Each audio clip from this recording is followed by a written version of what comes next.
안녕하십니까. 네. 오늘 이렇게 특송 통해서 이렇게 용기 북돋아주셔서 너무 감사합니다. 정말 진짜 저 오늘은 준비된 게 너무 부족해서 이렇게 앞에 서는 게 좀 되게 두려운 마음이 많이 있었는데 또 촬영도 한다고 하시고 해서 마음이 많이 떨렸는데 기운 북돋아 주셔서 너무 감사합니다.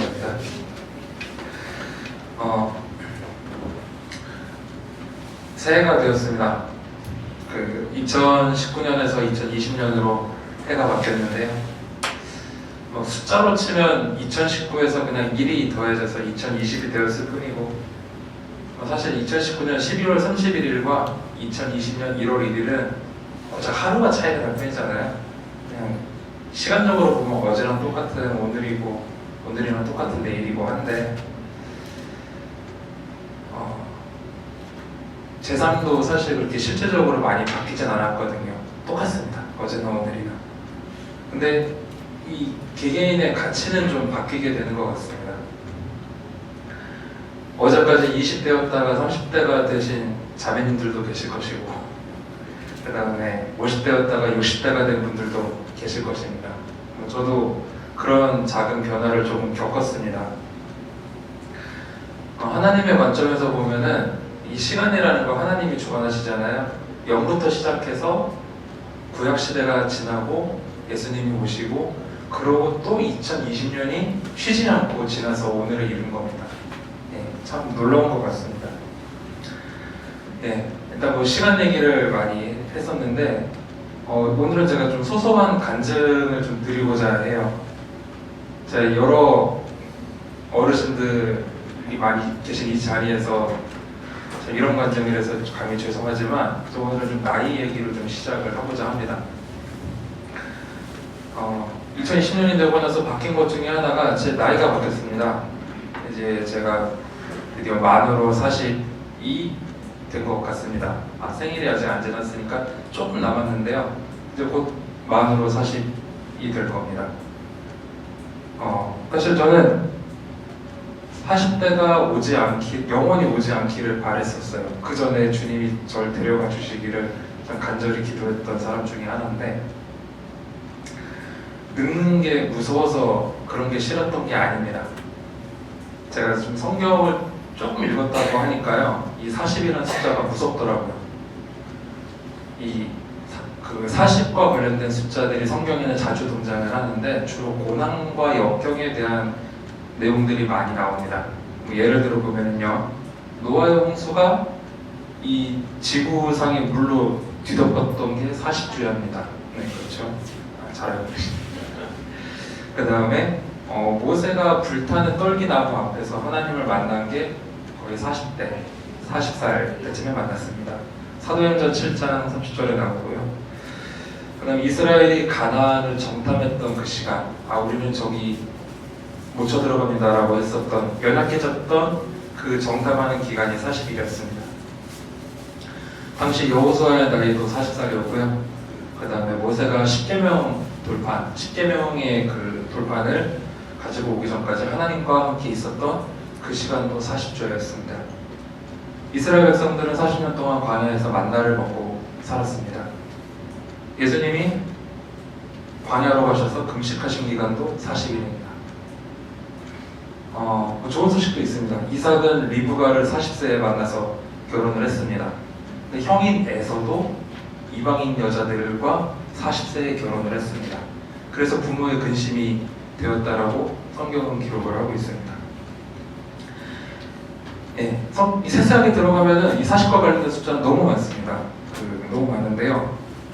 제가 오늘 한 가지 같이 생각해봤으면 하는 거는, 성도님들은 40세가 되셨을 때 어떤 일들을 하셨습니까?입니다. 오늘 제가 드리는 그 간증 내용은 그래, 나도 저 나이 때는 저런 고민을 했었지, 그때 그랬었지 라는 느낌으로 들어주시면 감사하겠습니다.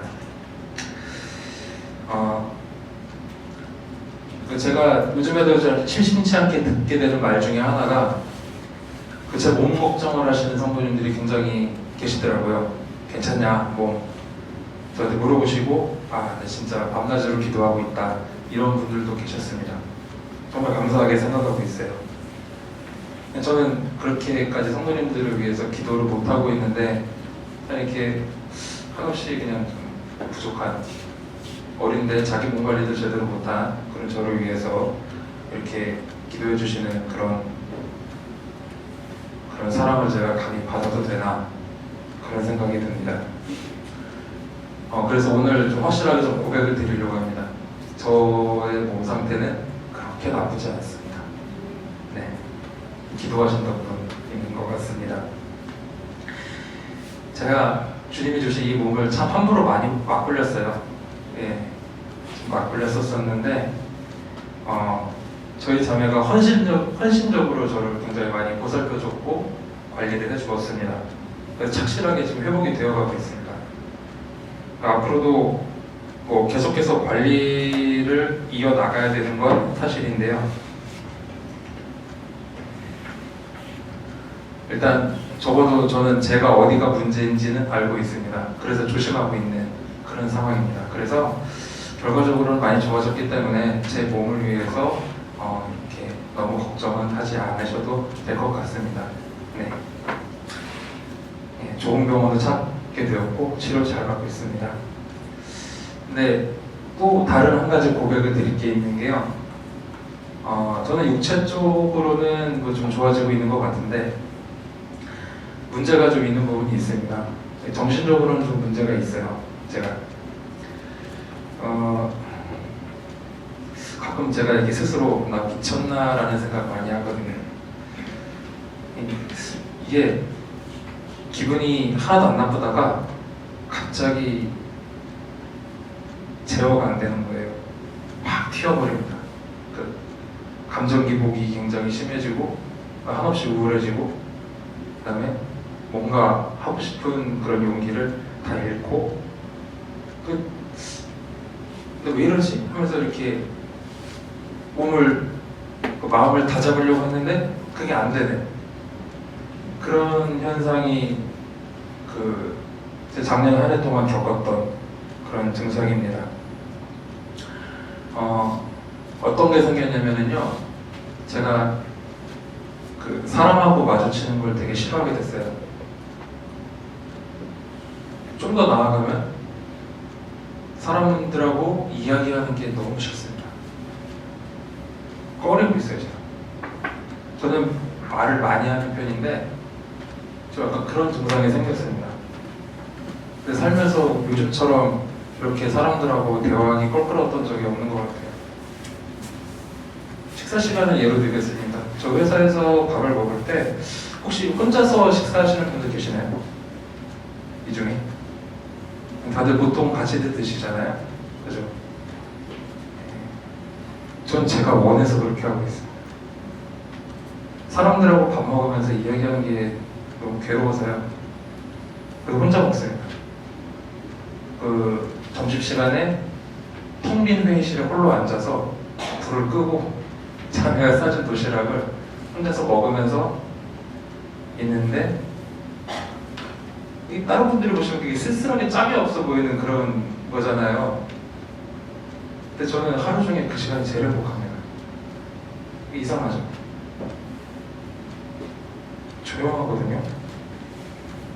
근데 좀 이상한데 그렇게 됐어요. 제가 오늘 회사 관련된 내용을 얘기한다고 하니까 저희 자매가 또 회사 얘기냐고 저한테 그러더라고요. 죄송합니다. 제가 한 2, 3분으로 짧게 회사 얘기 조금만 하겠습니다. 네. 너무 자주 한 것 같은데 일단 저희 좀 그 원인을 좀 말씀드리고 싶어서요. 저희 보스는 회의를 좀 자주 하는 편이세요. 네. 하루에 한 3-4번 정도 하는데 보통 한 번에 짧게는 1시간, 길면 몇 시간씩 해서 뭐 거의 하루 종일 회의를 한다라고 생각을 하시면 됩니다. 그 중에 정신교육이라고 부르는 시간이 있어요. 네. 갑자기 쪽지가 와요. 일을 신나게 하고 있는데 팀장들 다 올라와. 그러면은 바로 가야 됩니다. 그러면 이제 그 시간 동안 이제 저희는 뭘 드려야 되냐면은 저희 보스가 이 분노에 사로잡혀서 뭔가 저희한테 막 쏟아내는 그런 말들을 계속 들어야 됩니다. 거기에 대해서 뭔가 의문사항을 가지거나 말대꾸를 하게 되면 말이 더 길어지는 거예요. 대꾸를 할 수가 없습니다. 그래서 저희 회사 내에서도 소문이 굉장히 자자합니다. 전산실은 군기가 빡세다, 뭐 이런 쓸데없는 군기로 되게 유명한 그런 부서에 있습니다. 한 10년 동안 그렇게 지내왔던 것 같아요. 최근에 한 번은 저희 보스가 저를 데리고 이렇게 조용한 회의실로 가더니만 1대1로 있는 상황이었었는데 평소처럼 저한테 트집을 잡아서 화를 내기 시작을 했어요.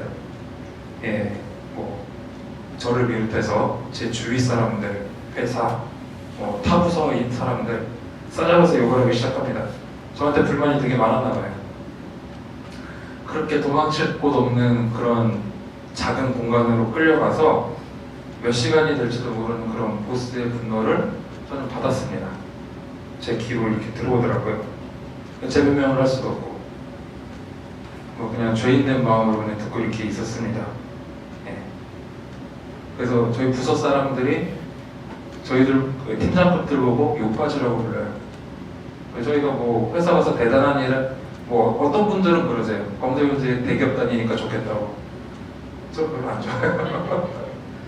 근데 이러려고 여기 왔나 그런 생각 맨날 하면서 삽니다. 네. 그래서 지난 기간 동안은 겨우겨우 참았는데 작년 여름에 제가 터졌어요. 이게 안 참아지더라고요. 그래서 보스한테 이렇게 얘기 듣다가 그 자리에서 박차고 일어났어요. 진짜 너무 실망이 제 입에서 왜 그런 말이 나갔는지 모를 그런 심정으로 뭐가 이러냐고 제가 큰 소리를 내고 진짜 울 뻔하면서 나왔습니다. 그게 작년 여름이었어요. 뭐 회사를 잘리겠다 뭐 이런 걱정보다 그거는 둘째치고요. 제 마음에 이렇게 분노가 쌓였는데 그게 가라앉질 않더라고요. 이상하게. 그래서 그때 처음으로 제가 마음에 뭔가 병이 있는 게 아닐까 그런 생각을 했습니다. 근데 그거는 또 이제 시간이 지나면은 그리스도인들은 또 왜 그랬지 이런 생각을 하게 되시잖아요. 그죠? 저도 그랬어요. 나 하나님의 자녀가 맞나? 근데 내가 하나님의 자녀면 하나님은 왜 나를 안 구해주시지? 이런 생각이 하나씩 들었었습니다. 네. 그래서 그렇게 제가 회사 생활을 하면서 이 교회를 또 왔더니만 교회에서도 제가 싫어하는 것들이 생겼어요. 이 직업병인 것 같습니다. 저는 일단 회의에 회차만 나와도 경계를 합니다. 회의라는 단어 자체가 싫고요. 이 말을 계속해서 듣는다는 게 저한테는 너무 견디기 힘든 고통인 거예요. 듣기만 한다는 게. 그렇게 회사에서 우울한 마음을 가지고 교회에 이렇게 오게 됩니다. 그럼 교회 오면은 이제 안식처, 평안함 이런 걸 갈구하게 되잖아요. 근데 제가 한창 일할 나이이지 않습니까? 일본 회의에 들어가야 돼요. 근데 제가 기억하는 일본 회의는 그렇게 분위기가 좋지가 않습니다. 이렇게 교회 뭐 크고 작은 문제들이 있다 보니까 약간 좀 침체된 분위기이기도 하고 그 다음에 그렇게 좋은 분위기는 아닙니다, 솔직히. 네, 여긴 교회인데 제가 있는 회사랑 똑같았어요. 제가 느꼈던 마음은 그겁니다. 기쁜 마음으로 올라왔는데 회사랑 똑같아요. 네. 제 귀에 매일 다투는 소리가 이렇게 들려옵니다. 뭐가 잘못됐고 뭐가 잘못됐고 뭐를 잘못된 게 많은지. 그죠?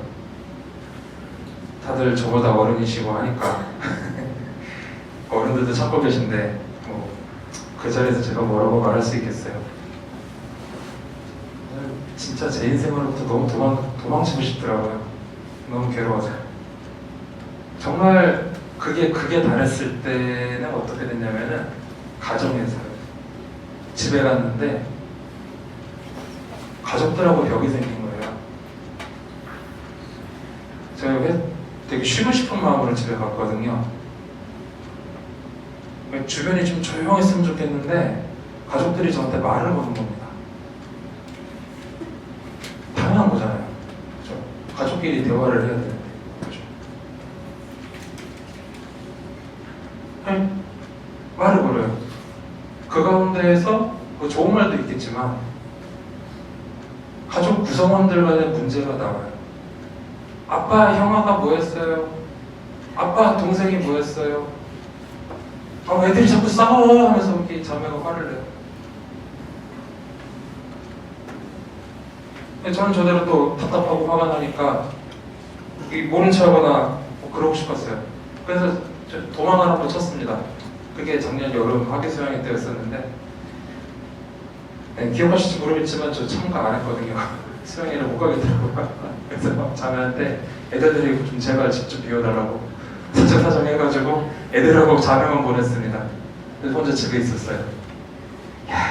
이 텅 빈 집에 저 혼자가 있는데 너무 좋은 거예요.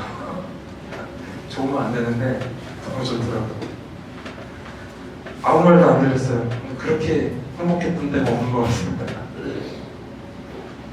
하나님과 함께 했던 그런 시간도 아니었어요. 그냥 혼자 가만히 있는 그런 시간이었어요. 그러고 나서 제가 교회 활동을 좀 쉬게 되었습니다. 성도님들이 제 몸 걱정, 그러니까 교회 활동을 쉬니까 저 형제 뭔가 몸에 문제가 많이 있어가지고 이러는 거 아니냐, 약간 그런 오해들을 많이 하셔서 그거는 아닙니다라고 제가 좀 긴 설명을 드렸습니다. 그간 말씀 못 드려서 죄송했습니다. 아무튼 이게 제가 기억하는 40대 때의 상황입니다. 네. 성도님들도 아마 40대쯤에 여러 가지 일들이 있지 않으셨을까? 저는 그렇게 생각이 됩니다. 제가 겪어보니까 알겠더라고요.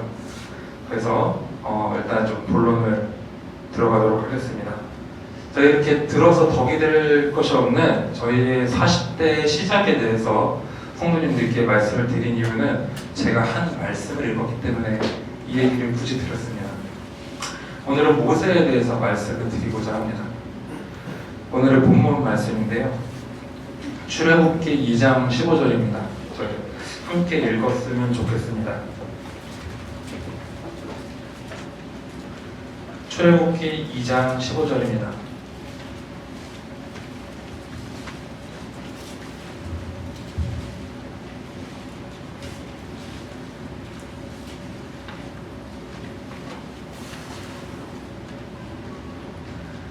찾으셨으면 다 같이 읽도록 하겠습니다. 시작. 바로가 이를 보고 모세를 죽이고자 하였는지 아니라 모세가 바로의 낯을 피하여 미디안 땅에 머물며 하루는 우물 곁에 앉았다. 네, 이 말씀을 보시면은 마지막에 모세가 우물가에 앉은 그런 내용이 나와 있습니다.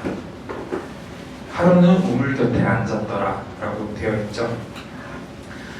성도님들도 지금 자리에 앉아 계십니다. 네.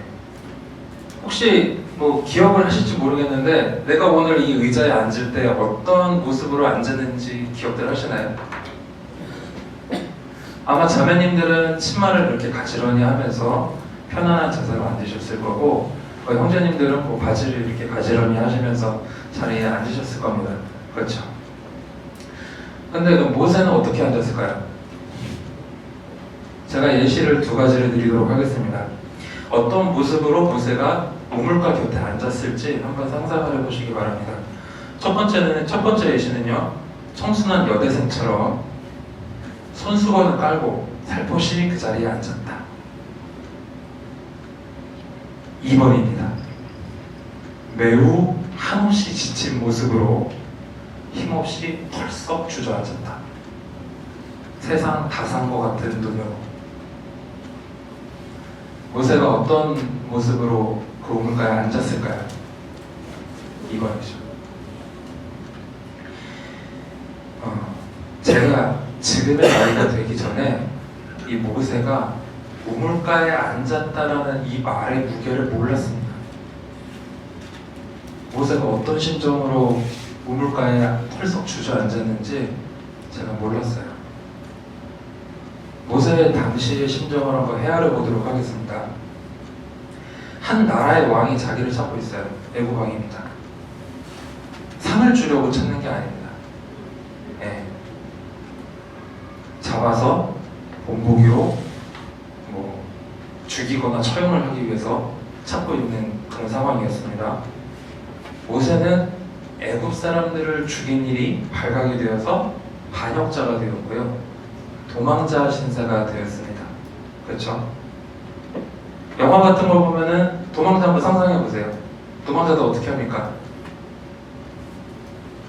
뭐 아무튼 뭐 뛰죠. 일단 도망갑니다. 죽어라 도망가. 왜? 잡히면 죽으니까. 그리고 밤이 되면 몰래 살금살금 숨어서 도망다닙니다. 숨어다닙니다. 사람들한테 들키면 안 되니까요. 그거 영화니까 보는 거지 제가 그 상황에 있다라고 생각을 해보십시오.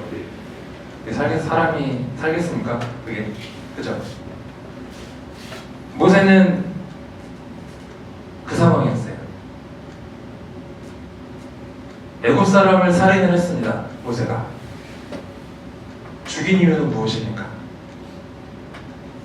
히브리인인 내 동포, 내 동포를 괴롭히는 그 애굽 사람을 죽였기 때문입니다. 그렇죠? 좀 뭐 이 살인이 뭐 정당화가 될 수는 없을지도 모르겠어요. 근데 저는 이 모세가 애굽 사람을 죽인 그 마음이 잘 이해가 됩니다. 성도님들도 이해가 되시죠? 저도 모세의 행동이 이해가 됩니다. 그런데 이 모세가 그렇게 사람을 죽여가면서까지 감싸주었던 히브리인들이 다음날 자기들끼리 싸워요. 저희한테 대입시켜보면은 오늘날 교회에서 성도들끼리 치고받고 싸우는 겁니다. 그게 모세가 눈앞에 펼쳐진 그런 내 동포들의 모습이었어요. 비참한 데다 더불어서 지들끼리 싸워요.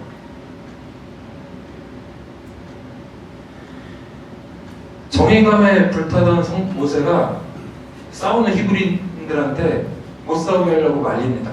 그죠? 근데 히브리인들이 뭐라 그럽니까? 모세한테 비수가닥인 한마디를 날립니다. 네가 애굽 사람을 죽인 것처럼 우리도 죽이려느냐. 그 한마디가 결정타였어요. 모세는 애굽에서 떠나서 멀리 미디안까지 도망갔습니다. 제가 지도한번 찾아봤어요. 미디안은 애굽에서 남동쪽입니다. 예. 그 홍해가 갈라져 있으면 금방 가는데요. 홍해가 안 갈라져 있으면 나라 전체를 삥 둘러서 돌아가야 되는 그런 거리입니다. 그러니까 애굽이 있고 미디안이 이쯤 있는데 홍해가 갈라지면 이렇게 가는데 이렇게 갔습니다. 예. 좀 자료가 없어서 죄송한데 사실 이 모세는 이때 이미 홍해를 한번 넘어온 거라고 봐도 될 것 같아요. 상당한 거리였을 거예요. 광야이기 때문에 사막입니다. 더워요. 날씨가 좋았을 리도 없습니다. 사막 모래폭풍 유명하잖아요. 그죠? 밤 되면 춥고 육체적으로 지쳤습니다. 산책이 아니라 도망자이기 때문에 죽기 살기로 뛰어서 도망갔을 것입니다. 그렇죠? 정신적으로 힘이 망가졌어요. 애굽에 돌아가지 못하는 신세가 된 것은 물론 내동적 히브리족에게도 돌아갈 수 없는 그런 신세가 되었습니다. 갈 데가 없어요. 모세가 얼마 전까지 왕이었는데 모두가 부러워하는 그런 궁전이 모세의 집이었어요. 근데 지금이 도망자가 된 모세는 궁전에도 갈 수 없습니다. 한순간에 그렇게 모든 게 다 날아갔어요. 모세가. 그러고 나서 남은 빈 껍데기가 이 우물가에 앉은 겁니다. 삶에 희망이 남아있는 그런 모습이 아니라요. 도망자의 삶에 지치고 탈진한 모습의 그런 모습입니다. 우물가에 앉아서 어떤 생각을 했을까요? 모세가. 난 누굴까? 내가 왜 이러고 있나? 그죠? 그때가 모세가 40대였습니다. 40세였습니다. 본문을 이어서 읽도록 하겠습니다. 16절, 17절 다 함께 읽겠습니다. 시작.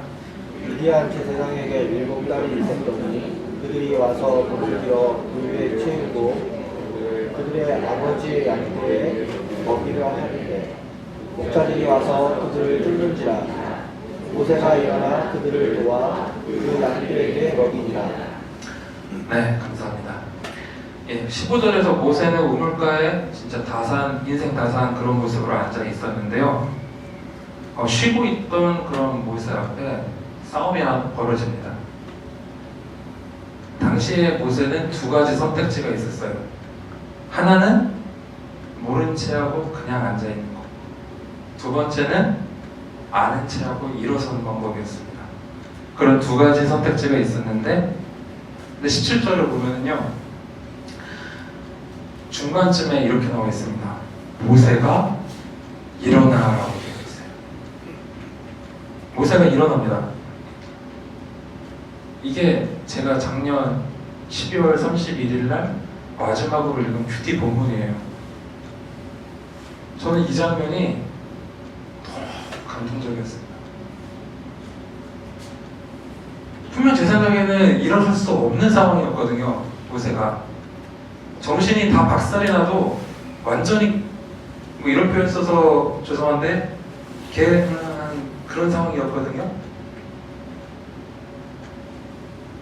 그런데 모세가 일어납니다. 이거는 모세가 일어날 준비가 돼 있었다라는 뜻입니다. 그죠? 일어날 준비가 되어 있는 사람한테 하나님께서 다가오시는 것입니다. 아가서 4장 16절 말씀 제가 읽어드리겠습니다. 북풍아 일어나라, 남풍아 오라. 나의 동산에 불어서 향기를 날리라. 나의 사랑하는 자가 그 동산에 들어가서 그 아름다운 열매 먹기를 원하노라. 아가서 4장 16절. 이 말씀을 보고 한 그리스도인 작가가 쓴 글이 있습니다. 그게 너무 감동적이었는데 좀 읽어드릴게요. 신앙생활 중 겨울은 반드시 찾아옵니다. 북풍이 불고 영혼이 얼어붙습니다. 하지만 하나님이 은혜로 주신 따뜻한 남풍도 반드시 불어서 평온하게 눈이 녹도록 인도하시는 것입니다. 이 얼마나 감사한 일입니까? 그 말씀 그대로인 것 같아요. 우리는 남풍을 불게 할 수는 없습니다. 저희가 북풍이 오든 남풍이 오든 저희는 거기에 그 흐름에 막 있을 수 있어도 저희 스스로가 남풍을 불게 할 수는 없습니다. 근데 그건 불가능하지만 불고 있는 남풍을 내 영혼이라는 정원으로 이렇게 불러들이는 것은 가능하다는 것입니다. 어떻게 하면 좋을까요? 북풍이 휘몰아치는 그 한겨울 가운데 하나님께 다가가는 겁니다. 내가 다가가는 겁니다. 그러면 하나님께서 나에게 오신다고 성경에 기록이 되어 있습니다. 야고보서 4장 8절에 하나님을 가까이 하라 라고 되어 있어요. 그리하면 너희에게 가까이 하시리라. 그죠? 그렇게 자리에서 일어났던 모세에게 어떤 일들이 일어났습니까? 출애굽기 3장을 더 보겠습니다. 1절에 모세가 그 회장인 미디안 제사장 이드로의 양떼를 치더니 그 떼를 광야 서쪽으로 인도하여 하나님의 산 호렙에 이르매. 그렇게 일어난 모세가 나중에 우연히 향하게 된 곳은 호렙산이었습니다. 그리고 그곳에서 떨기나무를 이렇게 보게 돼요. 불이 붙어 있었죠, 떨기나무에. 그곳에 일어난 모세에게 다가가시는 하나님이 계셨던 것입니다. 7절에 하나님은 모세에게 말씀하셨어요. 내가 이스라엘의 백성의 고통을 분명히 보고 부르짖음을 들었고 그 근심을 안다 라고 말씀하셨습니다. 그래서 모세에게 너는 다시 애굽으로 돌아가라 라고 말씀하세요. 그리고 조금 더 넘기셔서 4장 18절입니다. 제가 읽도록 하겠습니다. 모세가 그의 장인 이드로에게로 돌아가서 그에게 이르되 내가 애굽에 있는 내 형제들에게로 돌아가서 그들이 아직 살아있는지 알아보려 하오니 나로 가게 하소서. 이드로가 모세에게 평안히 가라 하니라.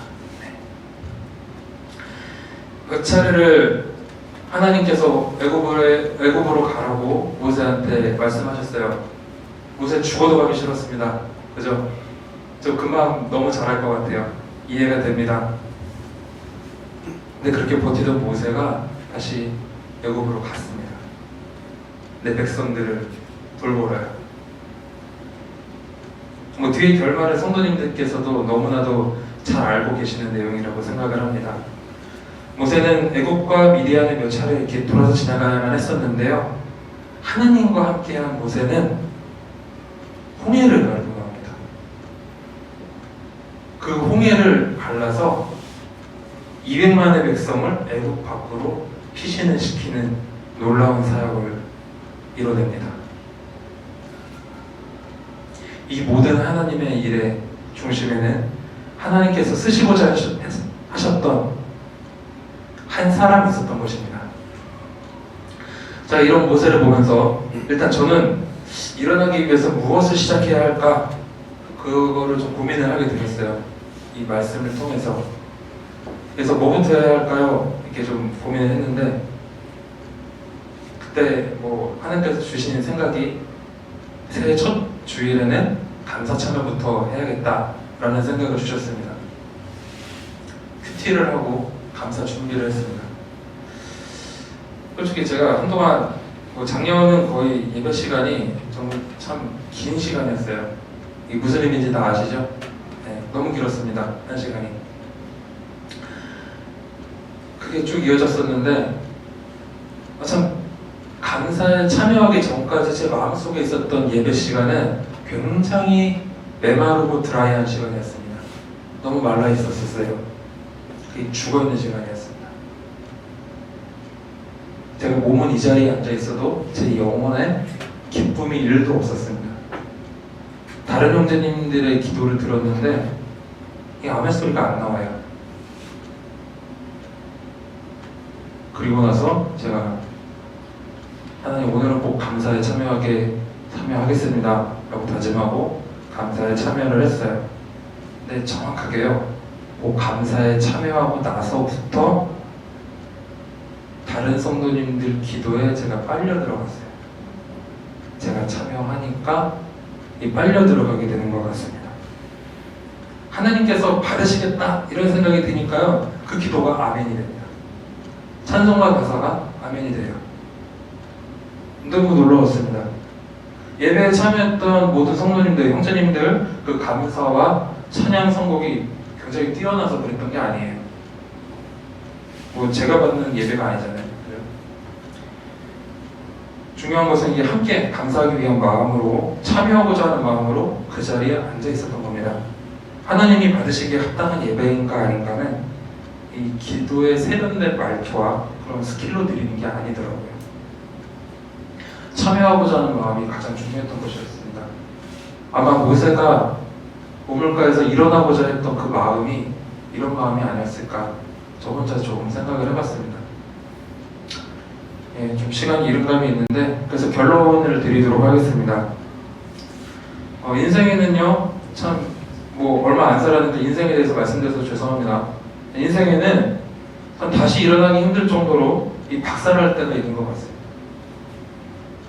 모세에 비하면 참 저는 뭐 스케일이 크다고 할 수가 없어요. 너무 작은 일들을 겪었는데 너무 크게 받아들이는 그런 제 모습에 대해서도 제가 알고 있습니다. 근데 그렇게 박살났다고 저는 지금 웅크리고 앉아 있었거든요. 계속 쉬었습니다. 참 누구나 인생에 휴식은 필요한 것 같아요. 저 휴식하고 나서 많이 좋아졌습니다. 그게 나쁘다고 할 수는 없는 것 같아요. 근데 하나님의 사람으로서의 진가는 다시 일어날 준비를 하는가 그렇지 않은가인 것 같습니다. 인생의 엄격함을 굉장히 험하게 배운 모세도 어느새 주저앉아서 쉬고 있었습니다. 근데 그의 눈앞에 어떤 필요를 모세가 목격하게 되었을 때 모세는 보고도 못 본 채 하지 않고 일어섰습니다.